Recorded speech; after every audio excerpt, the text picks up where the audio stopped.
When you sit down to pray and actively listen for God, the true goal is finding absolute clarity. You likely desire to share an encouraging, God-given message with someone who needs it, but standing in the way is a paralyzing fear of getting it wrong, speaking out of turn, or making something up entirely. To solve this, we use the Morningstar 4-step framework. It is a proven, safe method to receive and deliver personal prophetic words without the anxiety. Prophetic ministry does not require you to be a flawless oracle. It simply requires a willing heart to become the encouraging engine of the church. Step 1 is tuning your receiver. We often expect God to communicate in a booming, cinematic voice that shakes the room. The reality is that the transmission is usually much quieter. Looking at this How God Speaks table, we see channels like an internal voice or a vision. You might hear a random word like tricycle that connects to a childhood memory, or see a clear picture in your mind's eye. Tuning your receiver means learning to trust and investigate those quiet, fleeting thoughts that cross your mind while you pray. Step 2 is actively listening.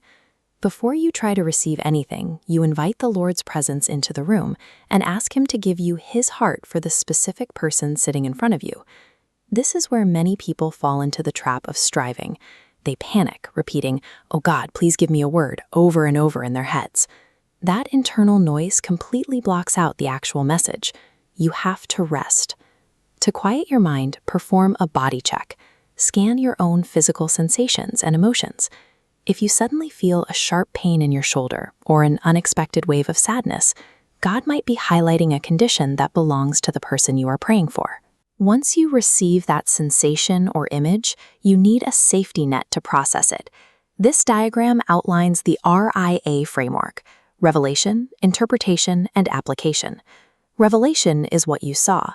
Interpretation is what it means. Asking God for clarity on these is your job. Application is what the person should do about the word. That belongs strictly to the recipient. You deliver the mail, you do not open it.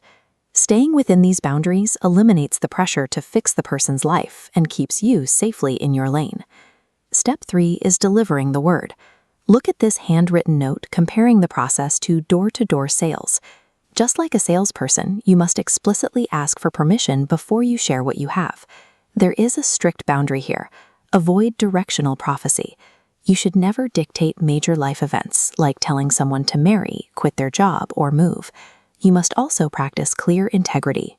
If you already know facts about the person naturally, state them up front so the recipient doesn't confuse your prior knowledge with a supernatural revelation. Delivering a word is like carrying a meal out of a restaurant kitchen. Jesus is the master chef, and you are the server. Your only job is to deliver the plate exactly as He prepared it, without adding your own ingredients or opinions. A properly delivered word is always offered out of humility. This ensures your message remains edifying and hope-filled, rather than commanding. Step 4 is testing the fruit. Delivering the word is not the end of the process. It is the beginning of a conversation that must be evaluated. First, run the message through the ultimate filters. Does the word align perfectly with Scripture? And does it reflect the loving character of God? On this checklist, notice the handwritten metric, identifying peace or ungodly pressure. God's voice invites the recipient forward. False words push, rush, and force the recipient to act out of anxiety. This graphic breaks down the difference between conviction and condemnation. Conviction is rooted in love and produces healing. Condemnation is rooted in fear and produces shame. Where conviction destroys a problem, condemnation destroys a person. The ultimate proof of a true prophetic word is the fruit it produces.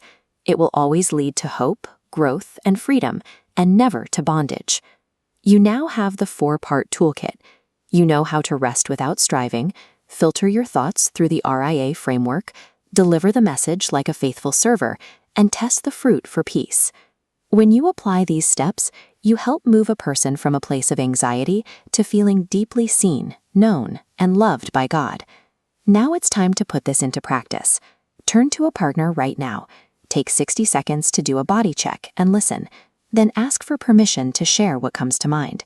You are fully equipped. All that remains is to be bold, step out, and let God's encouragement flow through you.